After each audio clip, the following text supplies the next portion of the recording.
dhiyoo kan torbaan lama asii interview ji'oota torbaanii lamaan dura yookaan torbaan sadiin dura artist Hacaaluu Hundeessaa waliin tolchirratti Oromiyaa Miidiyaa Neetwoork keessa jiruudhaan artist Hacaaluu Hundeessaa qalmaaf dhiyeessee warri qondaal mootummaa keessumaa akka mootummaa naannoo Oromiyaa wantoota gargaraa nurratti dubbachaa ture. Interviewni an Hacaaluu Hundeessaa waliin godha akkuma Oromoon beektutti Hacaaluun artistii guddaa Oromoon qabdu namni kun namni yeroo baay'ee yeroo dheeraaf miidiyaa irra fagaatee ture. Hacaaluu wanni nu OMN irratti yaamu kennaan durallee gaafisaatiidhaan kaaninis yaames dhiyeessee isan na filatee akkan dhiyeessuuf Director Shengirma Guutamaa dabalatees malee namni bira interviewnan tolchi jecha ture. Dabalataanii Dajane Guutamaa waa'ee kennaa yeroo dhimmoo irra dubbatu hunda guyyoon interviewti sagaleetaa waan jaaladheef innummaan sagaleetaatiin kana hojjetu jedhee na filachaa ture. Anis ji'oota 5 dur beellam kan qabanne interview sun midhaafne jechuudha.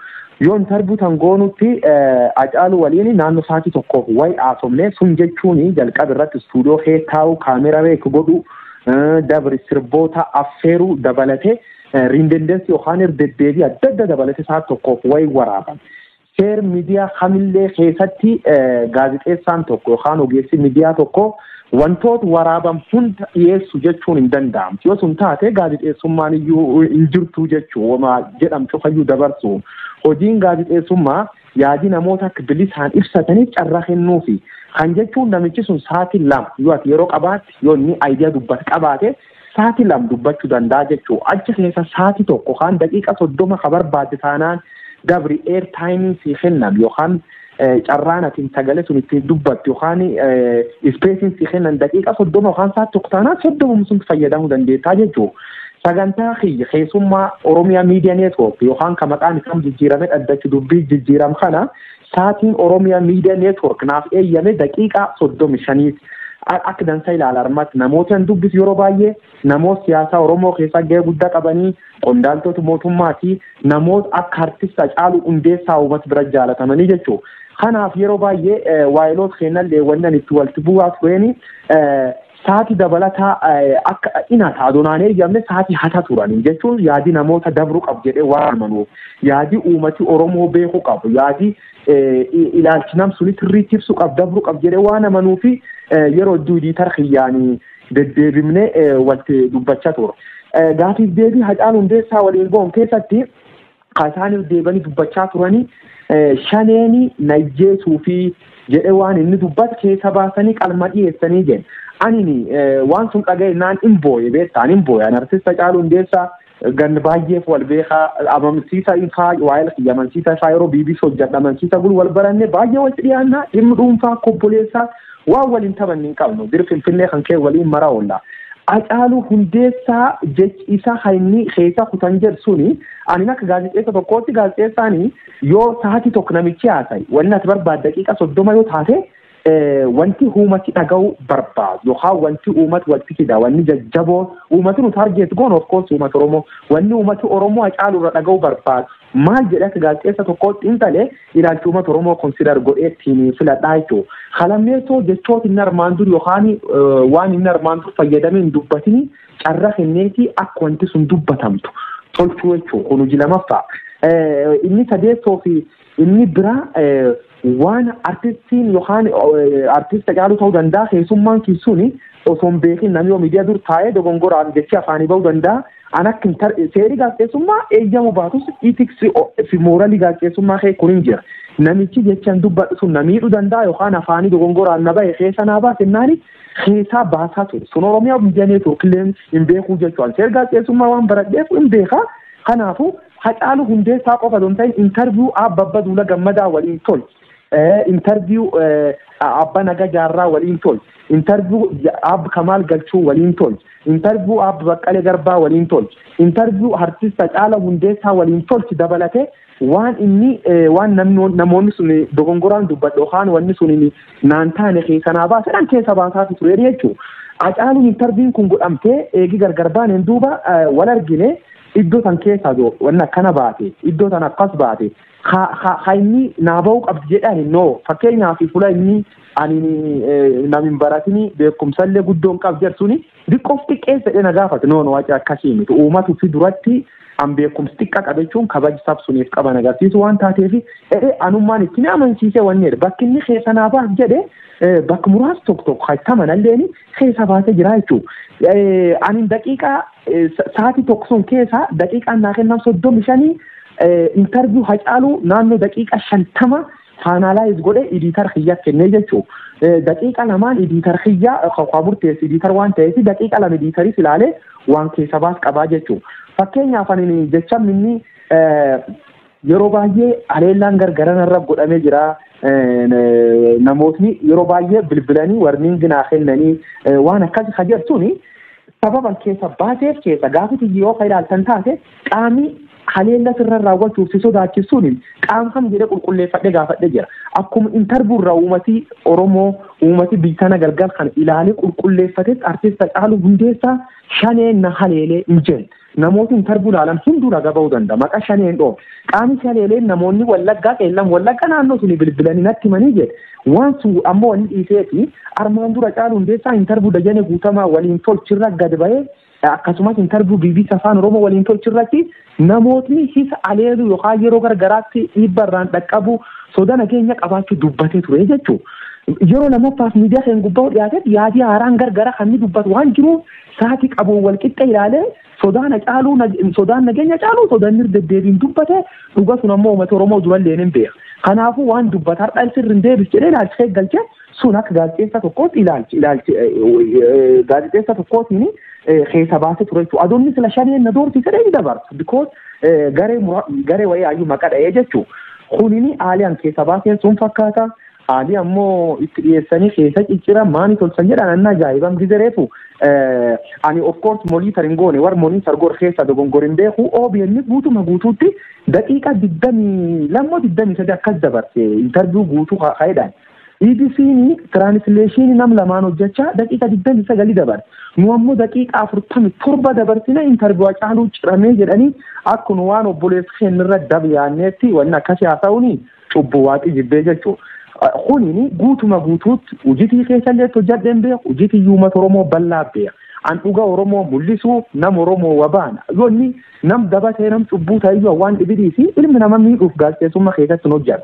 Dhuga Oromoon qabatammoo dhuga Oromoon beeku qabdu yeroo baay'ee Hacaaluu qofa doon ta'anii namoota siyaasaa hedduullee dhiyeessee dabarsee ture jechuudha.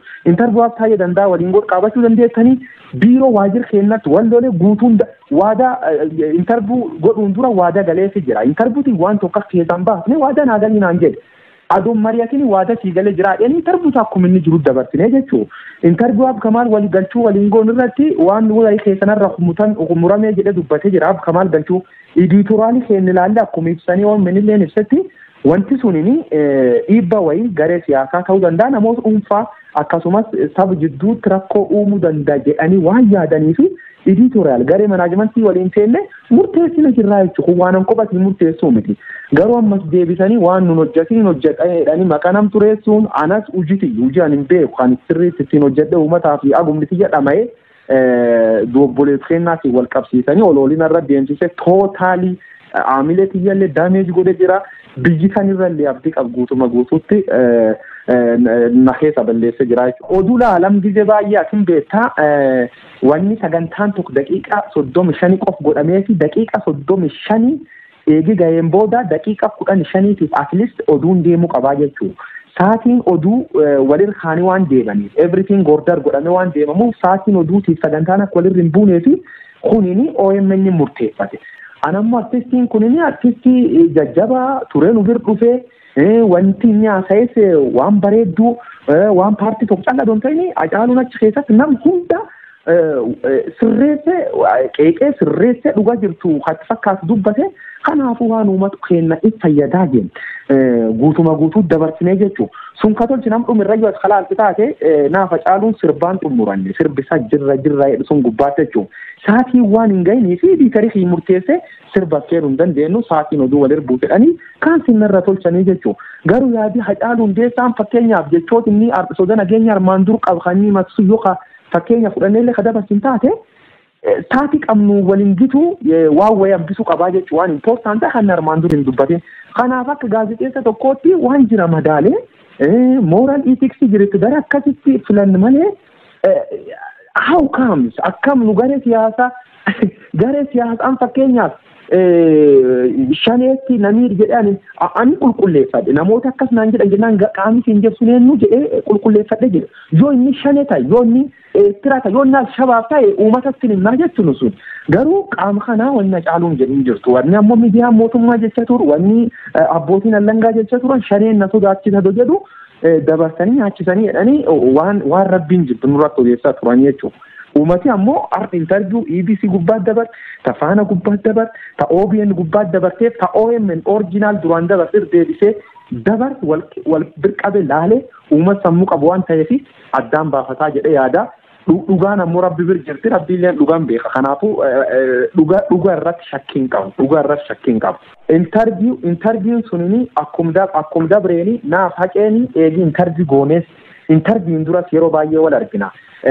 Suuraa gargaraa hin qabna nam waliin jiraate konkolaataa isaatiin waliin marree wanne jecha turra interviewin dabartee naani yeroo tokko interviewin booda yeroo tokko wal argine maal naan jedhe interview sun akkuma namni cufti ilaaletti reaction interview everybody namni hundu ani gaafii nan gaafachaa ture angije hedduu gaafii yoo nam gaafadhu miidiyaalee hawaasaa irraa hin qoradhaa research godha akkasumas interview ammaan dura namichi keessummaan keessuun miidiyaa biraa waliin godhu yookaan miidiyaa kee waliin godhin ilaala dabri namoota itti dhiyaatan ufillee ammoo namsuni interviewin dura targee beeka taphachiisee waan jira keessaa wanni jedhee achirratti hundaa'ee ittiin gaafii baasaa jechuudha.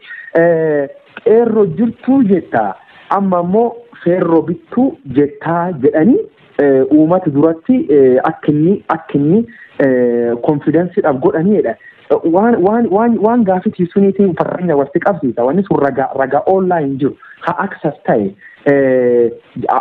naafa caaluun interviewuf wal beellamne yeroo baay'ee wal bilbilee wal taphannaa hin haasofna Oromeemsi gubbaatti jookitan taa'ii sirratti qalladanar achitti bilbila booriyaa Oromeemsi laantee naan koflee qeerroo jirtaa irraan feerroo bitta naataachoo nattaphatanii miti inni kofallee tattaban nagaafattaa naan jedha haqeen fula dhugaa jira nama annam siyaasaatii miti beeka ani ilmi Oromoo tokko ilmi Booranaatillee daanga gubbaa dhaladhee warbara haa cubbuullee hin beeku kijjiballee hin beeku warri siyaasaa kun ammoo cubbuu kijjibi malee rabbii waan tokkoon hin dhallee jechuudha asum deebisanii jechuma akkas ta'e hawfiiyyuu achiin durallee sooshaal miidiyaa gubbaatti taphatama turu akka waan mataa keessa baasee mucaa miidhuuf gaafa dheekfa oolila turanii jechuudha. Interviewin sun dhumattee naani reakshinii jiru uummata Oromoo bal'aa beeka sabab interview suniin namoonni duraan achee qeeqanis kakko hawaan tokko irratti peejii gargararra barreessan hunduu harka dhaanaafi turan jechuudha. Haqeen torbaan sun keessatti was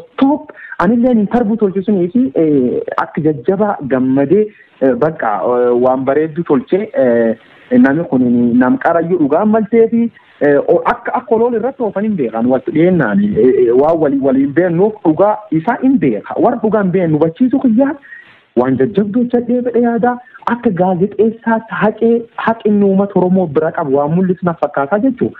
Eegi sunillee wal agarree wal taban soda nageenyaa akka naa qabnatti immediately inni fula dhugaa jira ammallee soda nageenya naaf qab ture. Eegi interviewin sun dabarte qaamoleen gargaraa olola adda addaa keessumattis taargeet godhanii anas waan adda addaa naan jecha turan suura keenya gad deebisanii waa'ee jechmini likkanii dubbasuun baay'ee nu abaara turan maal naan jedhe atini konkolaataa sin qabdu meeshaa muutu tarkan qabdu miilaan deemta gareen tun simii dandeetti naan jedhe anilleen ijaanne wanni yaadani namumsi gorsu bis tokko lubbuun guyyaa waaqi murteessu wanneetti hin gadde waan sun dhageenyaan akka jajjaba gadde duusaatiin booda ammoo wannaan qaabadhe guyyaa lamaffaa gubbaatti ani ijoolleen akkuma duusaa dhagaanii manna cufanii mana ba'uu na dhowwan.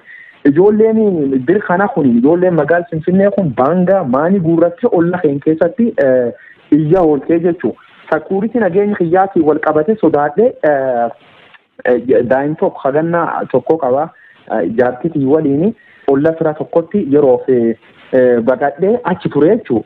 Ani intarbuutiyyaa yoo warri qaamoleen gargara intarbuutii suni du'a caaluutiin sabab taatedhanii dhiyeessan na dhukkuba beektaa keessan na dhukkuba. Gita garii dhukkubnan kuffifne beektaa baay'ee aaraa bakka sarbaaf godhu dadhabee jira beektaa akkasuma dhufaa jiru. Anqaamii mootummaa kana barbaadin jiru ayyakkama jedhuuf hin herregu. An dhugaa Oromoo baasee dhugaa caaluu hundeessaa baase. Kanaafuu akkasi piraayirtii jiraadhu du'a caaluutiin gaddadu jiru.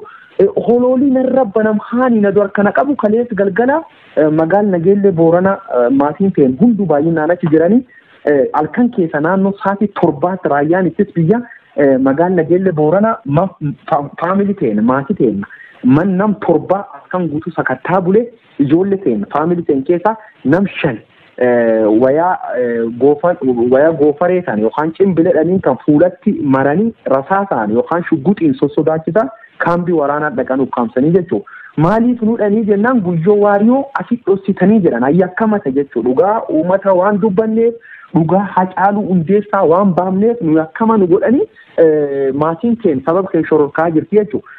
Warra kanaan wal qunnamsiisaa amma gaal Finfinnee jira qaamoleen mootummaa yoo ati yakkamaa jettee isaan hin eegu yoo isaan bakki isaan na beellamanii dhaqaa jedhee murteessaa ture yeroo faamiliin teennallee nagi tokko gadhiifamuu dhaga'uu jira haa taatuuti ammoo faraane dhumirratti wannan jechuu jiru laal biyyi kan keessatti biyyi nagaa qabduu miti biyyiti tunini biyya qaamna mijjeesin beek ani mootummaallee ta'ee garee paartiilee siyaasaallee ta'ee dubbadheen beeku armaan duras doorsisi gugurdaan irra godhamatu ammaan tanallee wal fakkaata kan sodaachuu jira yoo qaamii mootummaa tokko dhufee si qabna naan jedhu nama manee amma harkitti kenna hin qabu kanaafuu soda nageenyaa jajjabduu kee jira. Uummata Oromoo kan beeku qaba qaamii tokko rakkoo addaan har'aa yookaan maatii xiyyeerra dhaqqabsiisuu danda'a.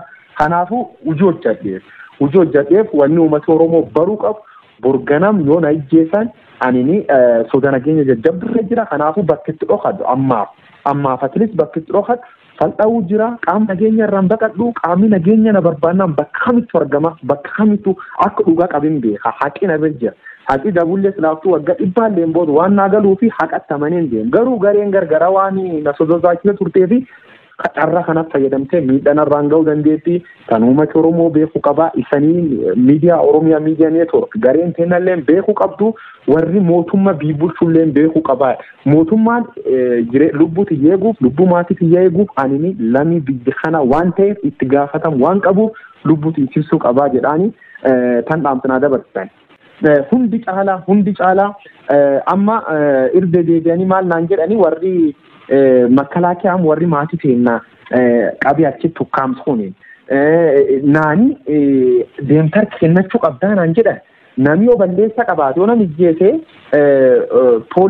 iddoo poolisii jiru dhaqee harka kennan anammaan tan kaampii waraanaa dhaqee yoo fakkeenyaaf fiiguu sodaadhee dhaqe anam mootummaarra sodaan qabu at least mootummaarra taasaan dheena ijjeessaa jedhee sodaan qabu garuu raayyaattis biyya bira dhaqeettiin harki kennadha annam ijjeese waate haalli itti tiriitiin jechuun na sodaachisuu jiran baay'ee na yaachise jiraachuu tootaalii baay'ee na yaachisatu dhimma kanarra baay'inaan walaasaa ture maatiin keenya hedduun isaanii qabamte aniin bakkisan itti hootti naan jettaniin dhufa maatii fi gadhiisaa jechuun ijje maatiin teenya ammoo ijjeesuu jedhanii sodaa jajjabduu akkana kee jiru an kanaafuu qaama yeroo fi na sappoortuu jiru yookaan na waliin dhaabbate sin agarre ammallee taanaan mootummaan yookaan aduan Finfinnee jiru sababii warra kenna nageellee Boorana kiiloomeetira 700 ol deemanii maatii teenya daraaranii hin jirtu yoo yakkama ta'e mootummaan na qabuu danda'a qabiisaa miti bakki warri barbaadutti dhaqeen argamaaf garuu fayyoo jedhu